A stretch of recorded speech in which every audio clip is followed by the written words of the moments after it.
Hello everyone. Hello sir.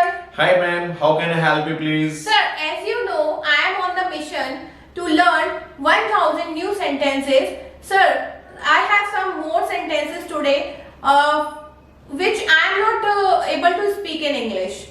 So sir, could you help me please? Oh, why not ma'am?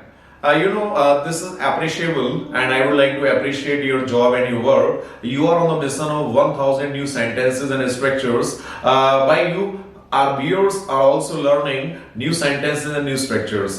Madam का अपना mission है कि 1000 new structures को, नए नए सेंटेंसेस को अंग्रेजी में बोलना चाहती हैं. इनके माध्यम से आप लोग भी सीख सकते हैं. यदि आप लोग चैनल पर नए हैं, सब्सक्राइब कीजिएगा, सीखने के बाद कमेंट कीजिएगा, लाइक कीजिएगा, शेयर कीजिएगा. If you want to learn many new things, you keep on watching this video till end. Please you continue. Sir, my first sentence is वह रोने का नाटक कर रही है. How to speak this sentence in English? Very nice. आपने देखा होगा मैडम के सामने एक चैलेंज है कि वो रोने का नाटक कर रही है, वो पढ़ने का नाटक कर रही है, वो खाने का नाटक कर रही है, वो हंसने का नाटक कर रही है. कुछ इस तरीके के चैलेंजेस हम लोग के सामने आते हैं, लेकिन इन सारी बातों को आज तक हम हिंदी में ही बोलते हैं. But you want to learn in English. Ma'am also wants to learn in English language. If you want to learn in English language, तो इसके लिए स्ट्रक्चर हम इंग्लिश में यूज करते हैं मैडम, जिसको हम बोलते हैं प्रिटेंड टू. अब जैसे एक वर्ड इस स्ट्रक्चर के अंदर आया कि नाटक कर रही है, तो नाटक करने के लिए हम लोग बोलते हैं प्रिटेंडिंग टू. यदि मैं नाटक कर रहा हूं, आई एम प्रिटेंडिंग टू. आप नाटक कर रहे हैं, यू आर प्रिटेंडिंग टू. यदि मैडम नाटक कर रही है, शी इज प्रिटेंडिंग टू. यदि मेरा भाई नाटक कर रहा है, ही इज प्रिटेंडिंग टू. अब मेरी मम्मी नाटक कर रही है, my mother is pretending to. और टू के बाद उस एक्शन वर्ड को हम आगे लगाएंगे, एक्शन वर्ड को आगे हम लगाएंगे जिसका हम नाटक कर रहे हैं. अब जैसे मैडम का कहना है कि वो रोने का नाटक कर रही है, she is pretending to weep. वो हंसने का नाटक कर रही है, she is pretending to laugh. अब आपका कहना है कि वो पढ़ने का नाटक कर रही है, she is pretending to study. आपका कहना है कि वो जाने का नाटक कर रही है, she is pretending to go. अब आपका कहना है कि वो खाने का नाटक कर रही है. इस सेंटेंस को आप अंग्रेजी में मैडम बोल के बताइएगा. She is pretending to eat. Very nice. Madam ने बोल करके बताया, she is pretending to eat. यदि स्ट्रक्चर आप लोग की भी समझ में आता है तो आप मुझे कमेंट बॉक्स में बताइएगा इस सेंटेंस को हम अंग्रेजी में कैसे बोलेंगे कि वह अंग्रेजी बोलने का नाटक कर रहा है. आप मुझे बताइएगा कमेंट में इसको अंग्रेजी में हम कैसे बोलेंगे. You continue your next problem. Sir, my next sentence is बहुत हो गया, अब चुप हो जाओ. बहुत हो गया, अब ज्यादा भाव मत खाओ. How to speak this sentence in English? Alright. इस तरीके के सेंटेंसेस को हम अंग्रेजी में कैसे बोल सकते हैं, मैडम जानना चाहती हैं. यार बहुत हो गया, अब चले जाओ. बहुत हो गया, अब आ जाओ. बहुत हो गया, अब खा लो. बहुत हो गया, अब पढ़ लो. बहुत हो गया, अब पढ़ा लो. बहुत हो गया, अब खाना बना लो. बहुत हो गया, अब शादी कर लो.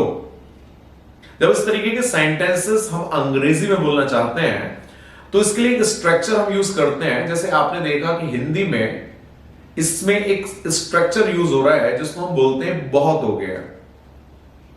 तो इसके लिए स्ट्रक्चर हम इंग्लिश में यूज करते हैं, इट्स एनफ. अब जैसे आपका कहना है कि बहुत हो गया, आप चुप हो जाओ. इट्स एनफ नाउ प्लस उस एक्शन को हम आगे लगाएंगे जिसको हम बोलना चाहते हैं. तो कंप्लीट स्ट्रक्चर हम लोग के लिए कहलाएगा it's enough now plus action. अब जैसे मैडम का कहना है कि अब बहुत हो गया, चुप हो जाओ. It's enough now keep quiet. बहुत हो गया, अब वापस आ जाओ. It's enough now come back. बहुत हो गया, अब पढ़ा लो. It's enough now teach. बहुत हो गया, अब खाना बना लो. It's enough now prepare food.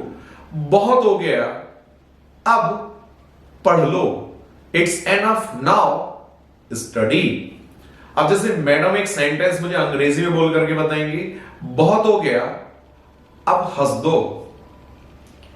It's enough now, laugh. Very nice, it's enough now laugh. यदि आपको बोलना है कि बहुत हो गया अब अंग्रेजी बोल लो, it's enough now speak English. अरे बहुत हो गया अब मार्केट चले जाओ, it's enough now go to market. बहुत हो गया अब पढ़ाई कर लो, इट्स एनफ नाउ स्टडी। यदि स्ट्रक्चर आप लोगों को समझ में आता है, if you understand very well, go to the comment box और कमेंट बॉक्स में मुझे बताइएगा अंग्रेजी में इसको हम कैसे बोलेंगे। बहुत हो गया अब कमेंट कर दो, इसको अंग्रेजी में हम कैसे बोलेंगे। Alright, you continue please. Sir, my next sentence is like sometimes we say गलती से भी इसे छू मत लेना, गलती से भी मेरे कपड़े मत पहन लेना। So how to speak this in English? बड़ा नेचुरल प्रॉब्लम्स हैं आपकी, और अक्सर ये इस तरीके की सेंटेंसेस हम बहुत बोलते हैं अपनी हिंदी लैंग्वेज में। मैडम मैं देख रहा हूं कि आपकी जो प्रॉब्लम्स हैं वो बड़ी नेचुरल हैं, लोगों के साथ भी ये प्रॉब्लम्स आ सकती हैं। अब मैडम का कहना है कि गलती से भी छू मत लेना, गलती से भी मेरे कपड़े मत पहन लेना, गलती से भी हिंदी मत बोल लेना, गलती से भी वहां मत चले जाना, गलती से भी यहां मत आ जाना, गलती से भी यहां बैठ मत जाना। तो जब इस तरीके के सेंटेंसेस हम बोलते हैं तो इसके लिए एक स्ट्रक्चर हम यूज करते हैं। जैसे आपने देखा कि हिंदी में आ रहा है गलती से भी, गलती से भी। तो इस गलती से भी के लिए स्ट्रक्चर यूज होता है even by mistake, even by mistake. अब आपको कहना है कि गलती से भी छू मत लेना, don't touch even by mistake.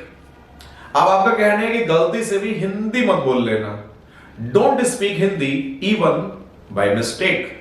गलती से भी वहां चले मत जाना, don't go there even by mistake. गलती से भी मेरे कपड़े मत पहन लेना, don't wear my clothes even by mistake. गलती से भी सिगरेट मत पी लेना, don't smoke even by mistake. अब आपका कहना है कि गलती से भी नॉन वेज मत खा लेना। इस सेंटेंस को आप बोल करके दिखाइएगा madam. Don't take non-veg even by mistake. Very nice, really wonderful job of you. बहुत शानदार आपने बोल करके दिखाया, don't take non veg even by mistake. ये गलती से भी मुझे मत छू लेना, don't touch me even by mistake. आपका कहना है कि गलती से भी दिल्ली मत चले जाना, don't go to Delhi even by mistake. गलती से भी मुझे फोन मत कर लेना, don't phone me, don't call me even by mistake.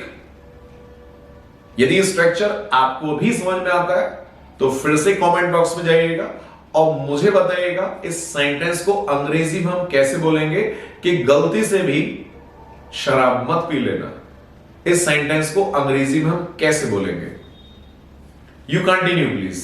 Sir, my next problem is mummy तुम्हें ढूंढ रही है। How to say this in English? जैसे मैडम आपके सामने एक चैलेंज आया कि मम्मी तुम्हें ढूंढ रही है, मैं तुम्हें ढूंढ रहा हूं, मैं एक नौकरी ढूंढ रहा हूं, एंड यू नो मैं अपना पेन ढूंढ रहा हूं, मैं एक सर्वेंट ढूंढ रहा हूं, मैं अपनी बेटी के लिए एक अच्छा लड़का ढूंढ रहा हूं, मैं अपनी चाबियां ढूंढ रहा हूं, मैं अपनी शूज ढूंढ रहा हूं, और यू नो मैं खाने के लिए कुछ ढूंढ रहा हूं, मैं पढ़ने के लिए कुछ ढूंढ रहा हूं, मैं पहनने के लिए कुछ ढूंढ रहा हूं। तो ढूंढ रहा हूं से मतलब कहलाता है लुकिंग फॉर। यदि आप ढूंढ रहे हैं, आई एम लुकिंग फॉर, मैं ढूंढ रहा हूं, you are looking for, she is looking for, he is looking for. अब आपका कहना है कि मेरी मम्मी तुम्हें ढूंढ रही है, my mummy is looking for you. अब मेरा कहना है कि मैं आपको ढूंढ रहा हूं, I am looking for you. अब आपका कहना है मैं एक नौकरी ढूंढ रहा हूं, I am looking for a job. मेरा कहना है मैं एक सर्वेंट ढूंढ रहा हूं, I am looking for a servant. आपका कहना है मैं चाबियां ढूंढ रहा हूं, I am looking for my keys. आपका कहना है यार पहनने के लिए मैं कुछ ढूंढ रहा हूं, I am looking for something to wear. आपका कहना है कि मैं खाने के लिए कुछ ढूंढ रही हूं, I am looking for something to eat. आपका कहना है कि मैं बनाने के लिए कुछ ढूंढ रही हूं, I am looking for something to prepare. आपका कहना है कि मैं खरीदने के लिए कुछ ढूंढ रहा हूं, I am looking for something to bye.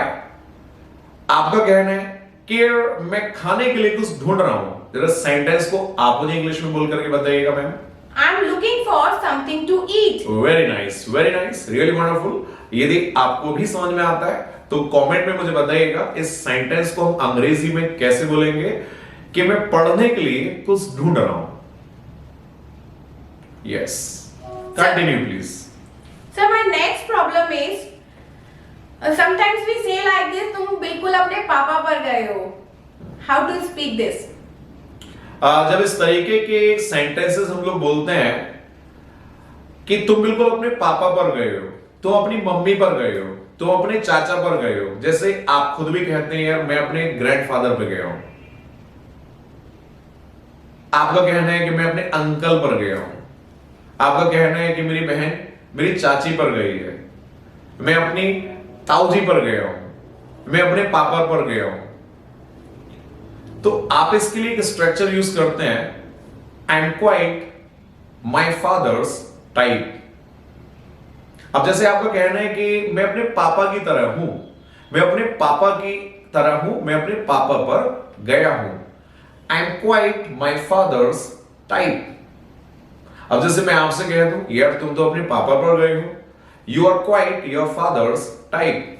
मैं आपसे कह दूं तुम तो अपनी मम्मी पर गए हो, you are quite your mother's type. यार तुम तो बिल्कुल अपने चाचा पर गए हो, you are quite your uncle's type. Atul sir आप तो बिल्कुल अपने पापा पर गए हो, you are quite your father's type. अब जैसे मेरा कहना है कि मैं बिल्कुल अपने ग्रैंडफादर पर गया हूं, I am quite my grandfathers type. अब जैसे मैडम का कहना है कि मैं बिल्कुल अपनी बुआ पर गई हूं, तो आप मुझे बताइएगा इसको अंग्रेजी में कैसे बोलेंगे। I am quite my auntie's type. Really wonderful ma'am, बहुत शानदार आपने बोल करके बताया। यदि आप लोगों को भी ये स्ट्रक्चर और ये सेंटेंस समझ में आता है तो मुझे कमेंट में बताइएगा इसको अंग्रेजी में हम कैसे कहेंगे कि मैं बिल्कुल अपनी मम्मी पर गया हूं। Yes, you continue please ma'am. Sir, my next problem is अब खाते ही रहोगे क्या? अब सोते ही रहोगे क्या? How to speak this sentence in English? Alright, जब इस तरीके के सेंटेंसेस हम लोग कंफर्म करते हैं कि अब खाते ही रहोगे क्या, अब बोलते ही रहोगे क्या। अब मान लीजिएगा कोई प्रॉब्लम हो गई घर में, आर्ग्यूमेंट्स हो गए किसी से किसी के, मम्मी के पापा से आर्ग्यूमेंट्स हो गए, हस्बैंड का वाइफ से आर्ग्यूमेंट हो गया, तो कई बार हम लोग बोलते हैं कि यार अब बोलते रहोगे क्या। पापा को पापा बच्चे को डांट रहे हैं, उनको 1 आवर हो गया, 1 घंटा हो गया डांटते हुए, तो बच्चे कह रहे हैं अब डांटते रहोगे क्या।